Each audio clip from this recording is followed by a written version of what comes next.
Hello, everybody. I just wanted to kind of welcome you out to the channel, our YouTube channel. We're trying to grow things here a little bit. Some of you may have already seen this particular production done very terribly as a recording. So I wanted to redo it. I figured I'd try to redo it live. Just so you know, I'm Tom, Naughty Dog Sailing. The name comes from my boat. My boat's name is Naughty Dog. And you may hear a dog in the background. His name would be Mac. He's named after the Mackinac Bridge. Mocha's Mighty Mackinac is his name. And you'll see plenty of pictures of him in some of the other videos, right? But today we're actually talking about shipwrecks and a wreck that is very close to where I keep my boat. I keep my sailboat on Mackinac Island. Um, and I got into diving in near the late 90s, early 2000s. Matter of fact, we're taking a look here. This is Google Earth. So we're talking about Michigan. Got the lower peninsula, the upper peninsula, right? I'm going to use Google Earth here to explain a few things, but we're going to kind of circle in here to an area we call the Straits of Mackinac. Straits of Mackinac is probably one of the most dangerous areas. To navigate a ship, especially back before there was charts and everything else. So this is the Mackinac Bridge. It connects the upper and lower peninsula, and actually a little later on, it's going to come into play to our story. Our story is going to be about the Elva, or sometimes she was originally known as the GladTidings. Um, you're looking at a lot of pins here. This is a Google Earth shot that I use to kind of show some of the shipwrecks in the area. And this is actually a project. The ones in red are different, but the ones in yellow, this is a project that we're working on collaborating, um, adding information to of wrecks that we've found using Google Earth. So Google Earth is actually a pretty powerful tool, right? Some of you may be used to it for things that you do on land, but we also can use it for things in the water. And let me show you an example. Let's go up to the UP, right? So up here in the UP, uh, there's a little spot here. This is called Brimley or Bay Mills, and this is called Whiskey Bay. It's spelled a couple of different ways, but there's a wreck that was supposed to be in here. And the Whiskey Bay wreck, she's there, but not the wreck that some people think it is. Uh, the wreck that some people think it is actually sits up here in a little place called Pendle's Creek. Pendle's Creek has a fish hatchery. You'll see it right there. But why did I bring you up here, right? You might ask that. And so we're kind of taking a look here. Doesn't look like a whole lot, does it? There is no marker there. There will be at some point. So this is actually the wreck that sits here.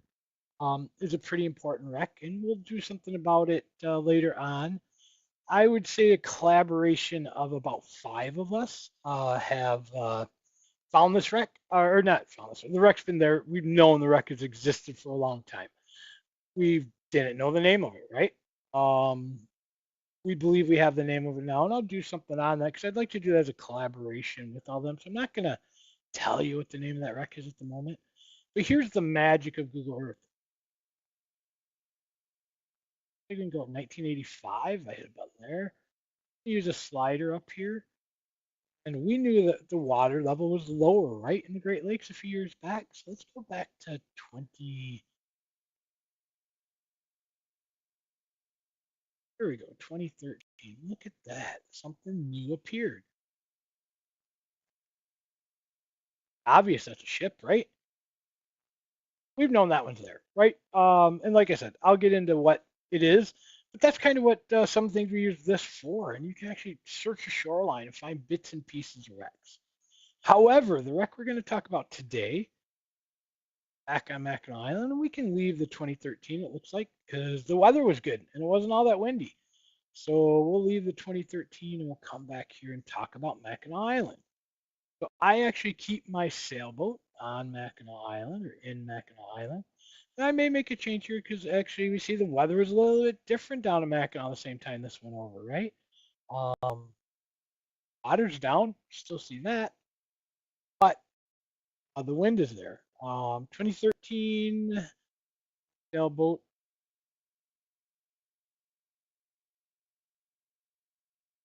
Actually, I'm not on my mooring. So yeah, all right. Sorry, there. I had to kind of figure out what mooring was which here, which sailboats were which. The one I was looking for is actually out, not in. So these guys are actually anchored. These aren't on moorings. They're anchors.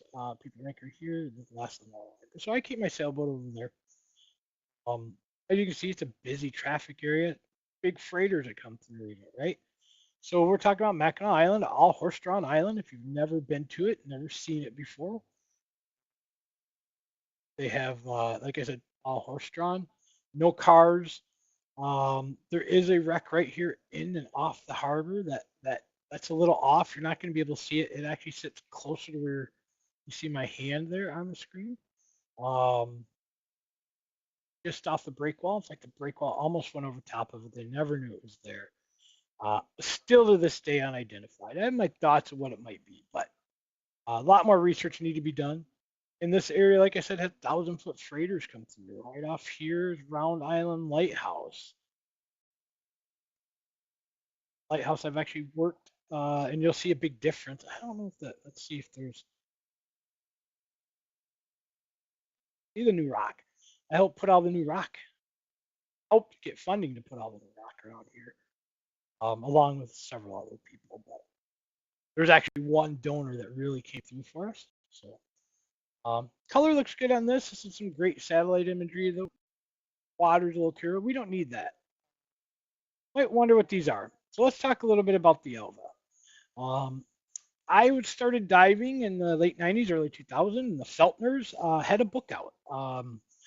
The Shipwrecks of Straits of Mackinac. One of the first diving books I ever had. And through some of this, I got to meet the Feltners. I've got to meet some other great people. And people that are friends to this day, and people that were mentors I looked up to. So I've been very blessed about being able to do this, right? Um, so trying to get back on topic. Um, there's a wreck that went down in the 50s. They were actually uh, they sunk it on purpose. So this isn't really a wreck, right? I'm going to tell you a little history about the wreck. So let's start with some history about the wreck and who she is, and then I'll go over why she was sunk. So the Elva was originally built as the GladTidings #4. So what was the GladTidings 1 through 3, right?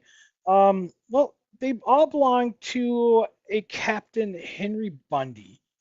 Captain Bundy sailed 3 different schooners. They were all named GladTidings. That was GladTidings 1 through 3. And he did that to spread the word of the gospel. He moved from port to port preaching and collecting donations. So he was up in Michigan. You got to think back in that time. These are all just little port towns. These roads you see weren't here. We're talking 1880s, right? Then up into probably the mid 18 to late 1890s. So he'd stop in these port towns along the way, and he'd proselytize, right? He'd give out Bibles, money, um, baptisms, and things of that nature. So, um, like I said, so he moved port to port preaching, collecting donations to fund his operation.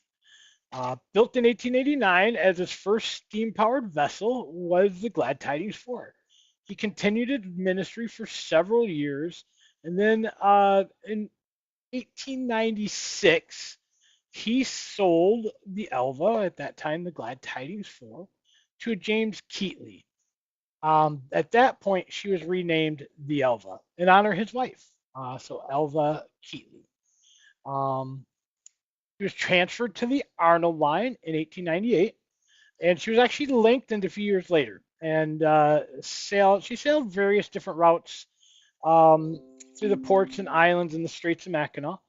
And she would basically come out of St. Ignace, stop at the island. She carried mail for a while. I'll show you some pictures here in a minute of that. She would go up probably into the Lake Huron, delivering mail and people, and come through detour here. And I know that she used to go as far as the Sioux.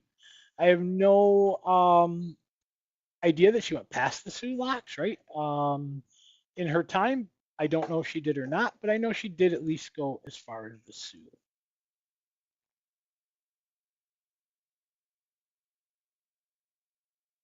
So as Arnold Line fleet grew and the Elva started to age, she was eventually reduced down to freight-only service. And then she was cut down to a deck barge. And that happened in 1944. And she stayed running basically to the backside of the island here, sometimes to the front. But British Landing has had different looks throughout time. But he actually would come in here, this area. This is what it currently looks like. It's a docking area. There's always been some sort of, not always, but for quite a long time, there's been some sort of area back there. Because Mackinac Island had a fort. British Landing is called that because the British snuck on the backside of the island to capture Fort Mackinac at one point. How they built Fort Holmes. So there's Fort Holmes. We'll do a quick side trip brief history here. So Fort Holmes was built by the British to keep an eye on the backside of the island.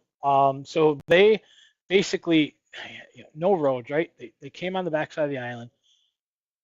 War of 1812, that's what we're talking about here. In fact, some of the first shots ever fired in the War of 1812. So they snuck on the backside of the island, dragged cannons up to the highest point on the island, and basically pointed them down at the fort.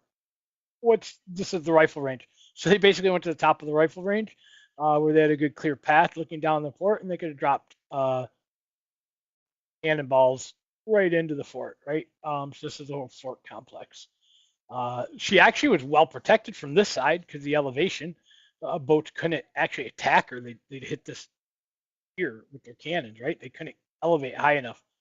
But when they snuck on the backside of the island, they basically set up camp around here and and actually fired a warning shot down, and the U.S. gave up the fort without any shots being fired. Again, you might hear that dog I was talking about now. So they actually built Fort Holmes after that. To the British did, to keep a lookout on the backside of the island, so the Americans couldn't capture the way that they did. So that gives you a little brief history of Mackinac Island and some of the areas that the Elva may have, traveled. And she would.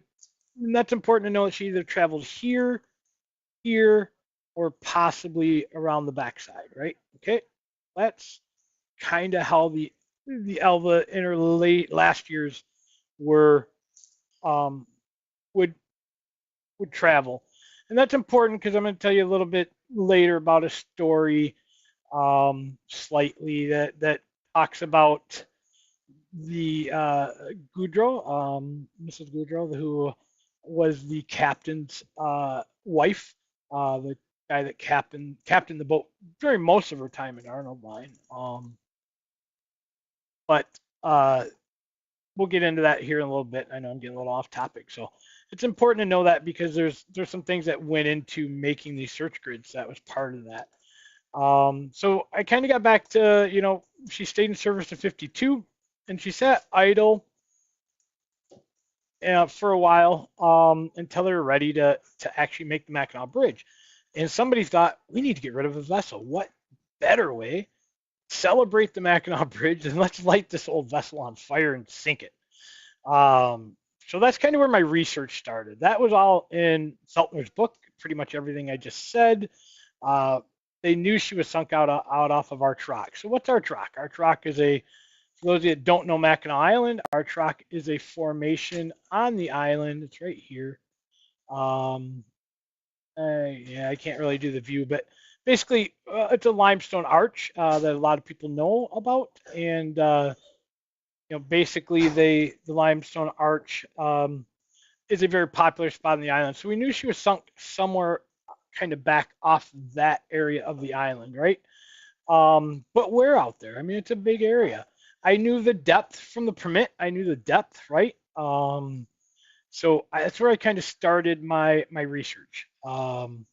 So you kind of see three spots here. So these were my original three overlays of areas I wanted to search. And I did them in different colors because I was doing most probable. This is where I thought was most probable. I thought I would find her in here. This was my next most probable area, and I had a secondary target I'm looking for in here as well. I have some friends that's actually finished the search grid. My secondary target wasn't there because I did find her in one of my these other targets. So why did I put this one up here if it's off Arch Rock? That's kind of farther out, right? So I told you that path is important to kind of know because there's a story that I came across, a historical account from the papers in St. Ignace, writing about the Elva and the day that she was lit on fire. She actually wasn't lit on fire for the groundbreaking of the bridge. The weather was too bad. So there used to be a ferry that went through here before the bridge was built. So they were going to build this bridge, and the weather was bad come groundbreaking, so the Elva couldn't be towed out and sunk.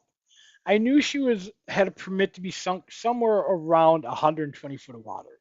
So my search grids took that into account, knowing that that's where they wanted her to go down. She could have maybe floated some either way, right? Um, so now we're talking roughly a week later after the groundbreaking. And the story that I'm talking about, Mrs. Goudreau, I know lived in St. Ignace. And when she lived in St. Ignace, she mentioned that she used to watch her husband with binoculars do come back from the island to ready for the end of the day to come get a meal. So she would get a meal ready for him, right? And in that writing, in that article, she talked about the day her husband was already passed by the time the Elva was set ablaze and sunk. Um, but she was still alive, so she wrote, at least the article said that her statement was, um, that she watched through her binoculars the Elva burn, just like she watched it many days come to and from the island. Right? So if it was here where it's supposed to be, how could she see it from St. Ignace? There's a big island in the way. The island is quite tall. I mean, she could have seen smoke, but she would not have been able to see a blaze, right? So that said, that made me question. This is a search grid. I thought maybe she could see it if it was far enough south, right? If she was over here, but still, I've been over there. It's tough to see around the island. Off the bridge, you can see over, but not from the mainland. So that added my three search grids. And why? I know she was off this side of the island. I could have made it one big search grid, but that takes a lot of scanning, right? Because basically what you have to do is you can see, at least with our equipment, about 500 feet out each side of the boat. Maybe a bit more. There are people that can see a quarter mile off each side of the boat, depending on the depth of water. The equipment I use, right? So, anyways, you basically mow the lawn. You do up. The weather's good, and your pattern looks something like this. 500 or sorry, 1,000 feet apart, right? Because you get 500 off either side. So you just keep mowing the lawn. Is what they call it. You basically look like you're mowing the lawn all the way through, and you got to do that the whole way until you find your target. So that basically was my three search grids. And research is important, right? So as part of that research, I started talking to, some people that I knew from the island, and their last name were the Feifelmans. They're brothers, Tom Feifelman and Ed Feifelman. And I come to find out one of them actually towed the Elva, and here's a picture of her so you can see her. Towed the Elva out to be sunk. Um, so I actually had some some information from him, right, that I could use to try to help find her. In fact, I showed him these search grids off of a different map, and I'll go over that map in a little bit after we take a look at the video of finding her. I'll come back and I'll kind of show you where we did find her. Um, and some other pictures, but I am gonna run a video for you guys here shortly. But I wanted to bring this up. This is a great site, Bowling Green State University. They have some amazing collections of different images and articles, online history. If something's in their collection and you don't have access to it, right? Get a hold of them. They're often very good at getting it scanned for you and available to you in a reasonable amount of time. So this was the Elva. I believe this is actually after she was lengthened. So this would have been after she was lengthened. This would have been when she was carrying the mail. She still was. She was an outer line vessel at this time. She carried the mail. And this was probably her in her fullest glory. And like I said, the first steamer, you see GladTidings listed here, the first steamer that Bundy owned, right? So that's basically, like I said, the what she looked like, and that's the wreck that we were looking for. She's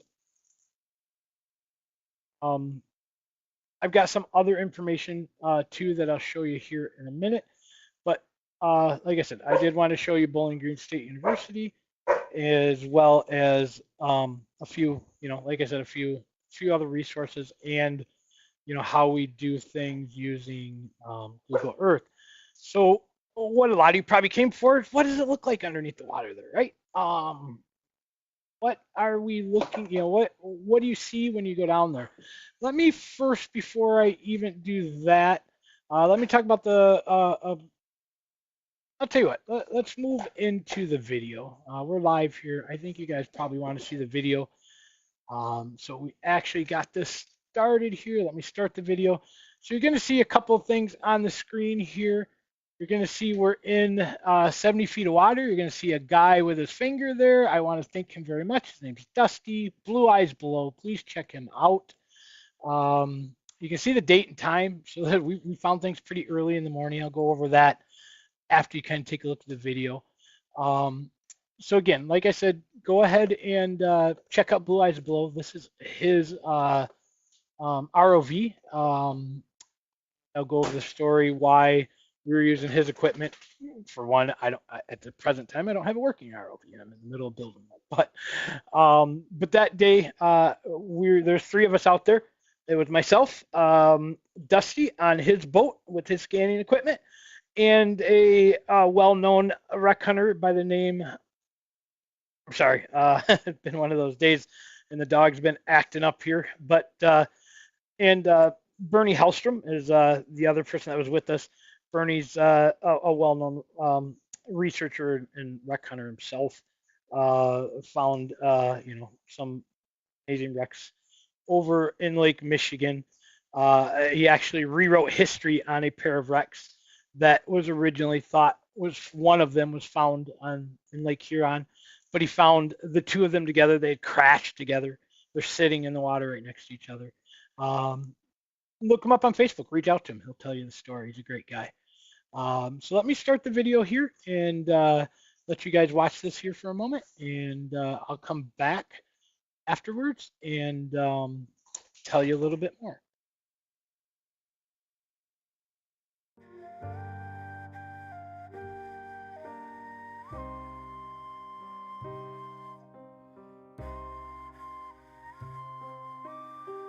So we're actually coming down on the wreck. We're actually getting here. You're going to see you're in 99 feet of water, and you can see the wreck that's left here.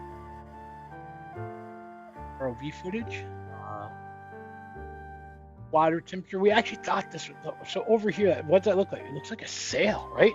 I know somebody lost a sail roughly in that spot off their sailboat. I thought that may have been their sail, actually. Further investigation, it's actually just an area where there aren't any zebra or quagga mussels. So you saw that lighting flare, right? We do have to, ambient light. You're dealing with ambient light. We've got lights on the ROV. We want to light things up. Got to be careful. Sometimes there's too much light. You get what's called backscatter. So you see all the little fragments in the water, almost like dust particles. you light them up too much, you wind up getting that. So I'm gonna let the music play here, and you can enjoy what's left of the Elva, and we'll talk about here.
Almost 120 feet, so she's actually near.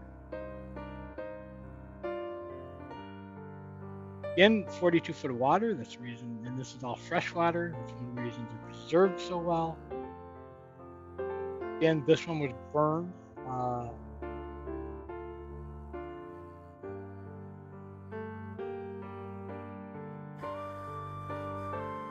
You're looking at zebra mussels or quagga mussels, probably at that depth, covering her.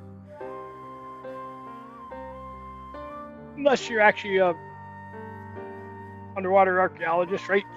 Or a marine biologist or something of that nature. Most people say zebra mussels, but theoretically, at that, zebra mussels tend to be in shallower water.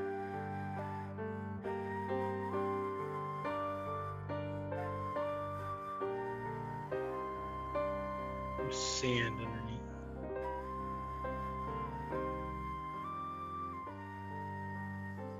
Interesting, there's a spot there, and I know there's been no mechanical manipulation. We didn't. We were one of the first, probably the first people down on the wreck. I'll talk about that too at another time, a little bit later. This is the first, most likely since the 50s, the first time anybody's seen. There's a possibility, again, I'll go over that, of somebody else being down on it before.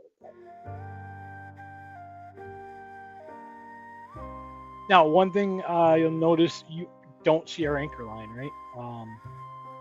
This wreck probably wouldn't matter, but we do try to buoy wrecks because as divers, we want to preserve what's down there.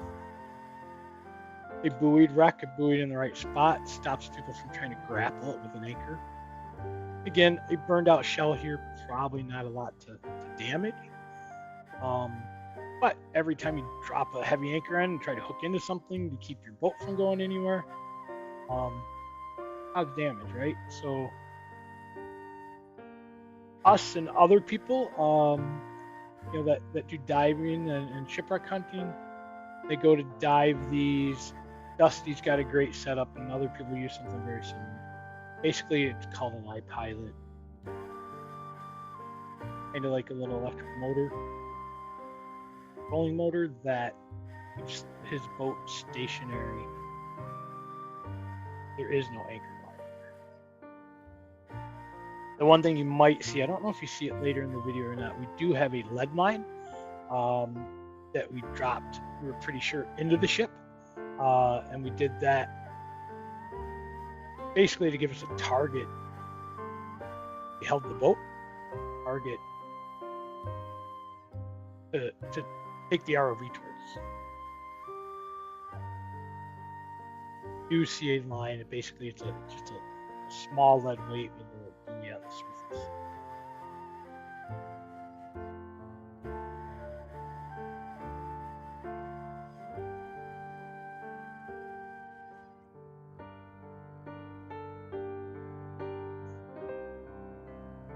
So here goes Dusty out to take a look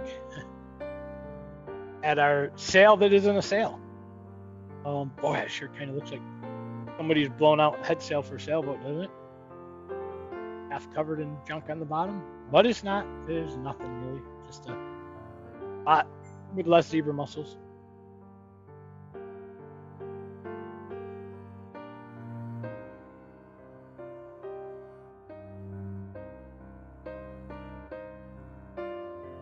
Okay, so go ahead and switch away from the video now. There is a little bit more to it, but you've seen a good spot. This basically makes one more pass down the side. Let's go back. Oh, let's stay with some. Well, let's get away from some pictures. Since you had the video.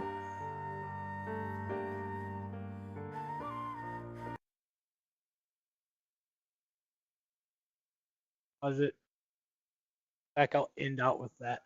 This is what I wanted to come back to. So the chart here, right? So let me pull out. This is the online NOAA chart. You can see the area we're talking about, straight to Mackinac, Lake Island. Zoom in here to Mackinac. So if we go back to scene one, right, and you'll see these three spots. I'll kind of hand draw those out when we get back to the others here. Back to this. So we're looking at that one area is basically over here, the first one. Second one is basically over here. Second, this stops right there. And then third one kind of up off. I told you again why we looked at the different ones. Let me go back to the Feifelmans, Ed and Tom. One of them actually towed the Elva out there. What do I mean by towed the Elva out there? Well, got pictures. Go down here. We do actually have some pictures. This is what she looked like first cut down, I believe. As it's cut down as a barge. This is what she looked like as the GladTidings. This was probably just before the cut down. From what I believe here, the US mail's gone. You can see some more age on her. Doesn't have the lengthened deck, right? Here she looks a bit more cared for, lengthened deck. So guessing that was the first iteration. But here we go. There she is sinking, right? So these are actually taken. You're seeing. I think this was actually taken from the boat. That it very well may have been taken by Tom or Ed.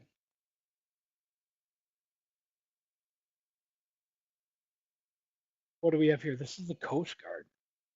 They're not trying to put the fire out, folks. They're actually trying to sink her.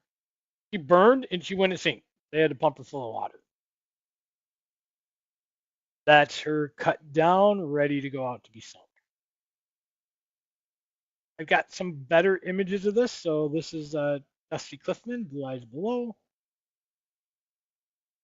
We got some better pictures. So let's switch back to the chart.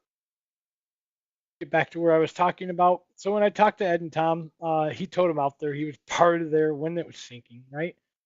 I showed him my search grids, and he goes, "You can rule out the one up here." He goes, "Why'd you even consider that one?" And I goes, "Well, yeah, I told him the story," and he started laughing, and he knows like I do, and I've learned through shipwreck hunting, right, that the reporters of the day, we'll call it creative editing, right? A little bit of imaginary creative licensing, to be able to make the stories more interesting. They added that quote from obviously where we found her when I'd been able to see her.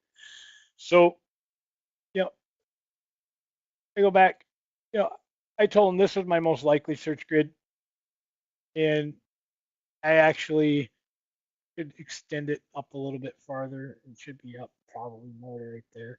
But he goes, "Yeah, Tom," he goes, "you're going to find her in that grid, but you'll find her a lot closer. This mark here told me this mark where she's going to be close to. My search grid basically, when I first sent it to him, had this mark in it all the way out to about this 129, then back down and over to here.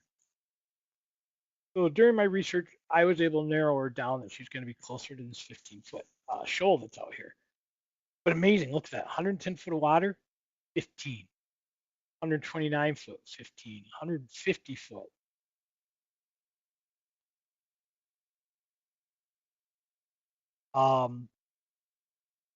So speaking with him, that's what I gathered.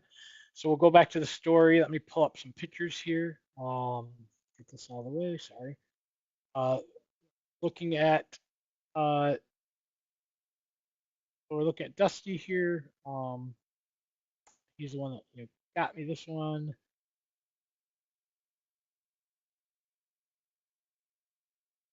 Better. All right.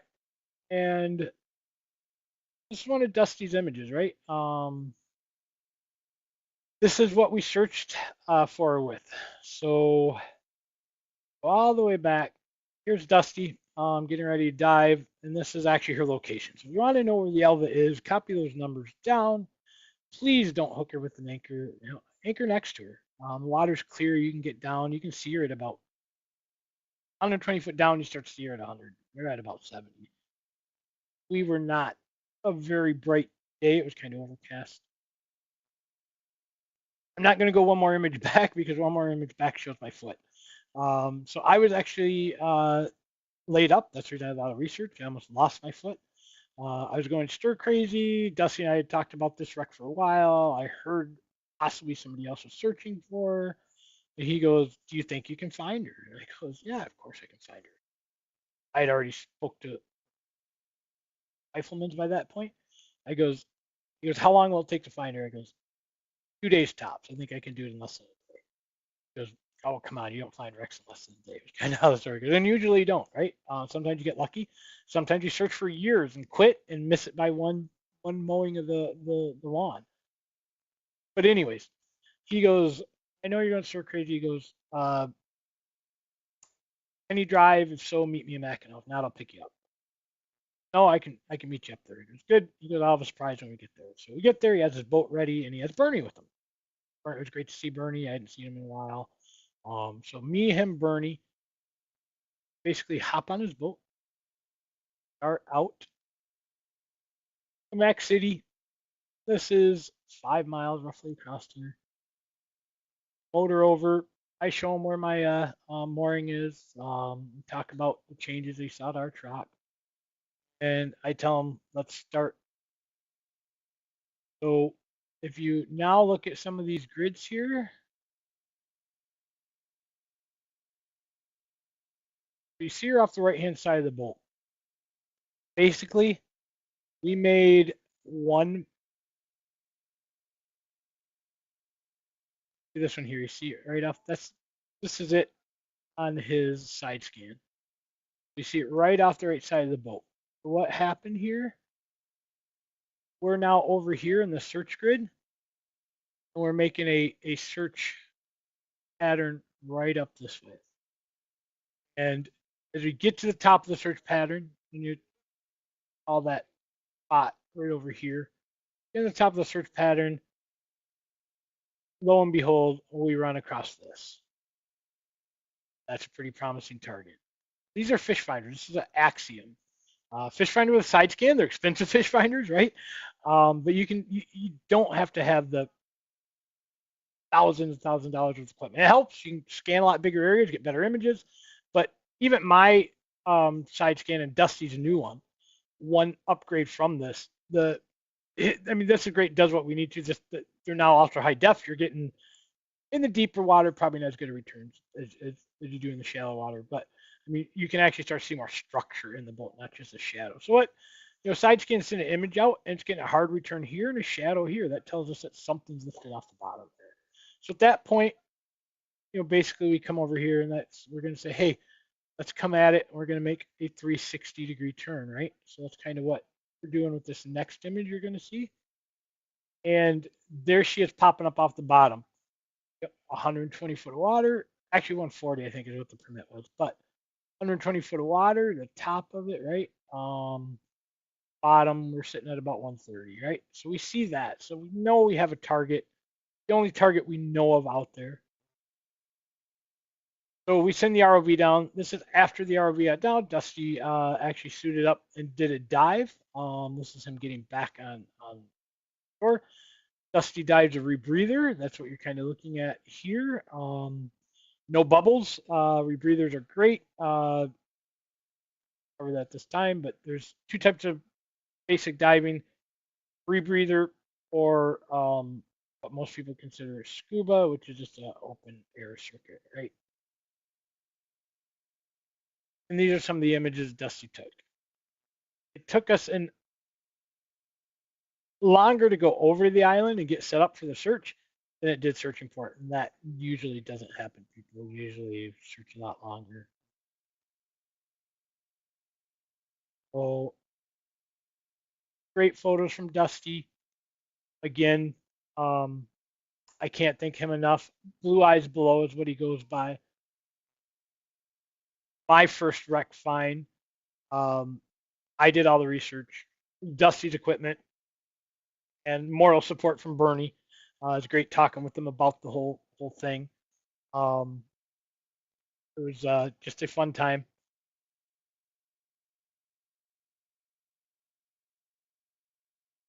And we'll just kind of go through a couple more photos here. So that's basically the presentation. I will actually get you back so you can see the video. And once you've seen the video, kind of a closer up image of what was going on here. See the zebra mussels, sand inside over the years, silt. Some people talk about, there's some other big wrecks. I'll get you back to the video in a second, but I just noticed a silt. I just kind of wanted to show that because I'm going to talk about something. I'm going to talk about safety actually here in a minute. You want to be safe. There is a pretty well-known wreck.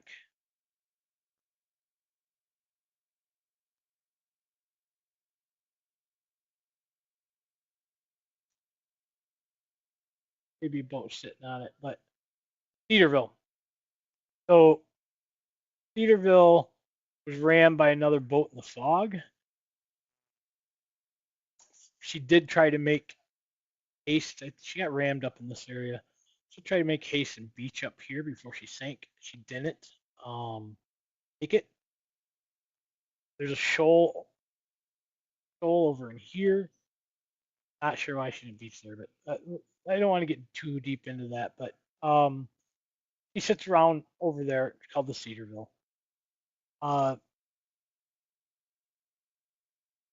She's claimed more lives since she went down of divers than she did the day she went down. People get lost inside. She's a guy of 1,000 foot. I think she's 750 foot freighter, 600 foot freighter. People get lost inside. I was actually part of a group that brought a diver up, survived. But be careful when you're diving. If you are a diver, silt. People say, "How can you get lost in a wreck?" You can silt yourself out. I've actually was in a wreck that I was able to go down a gangway. I couldn't go back up. Tank kept hitting. I wound up taking my tank off and going to the surf or going up and then back out and putting my tank back on. Right, but you can panic in this situation and wind up in trouble.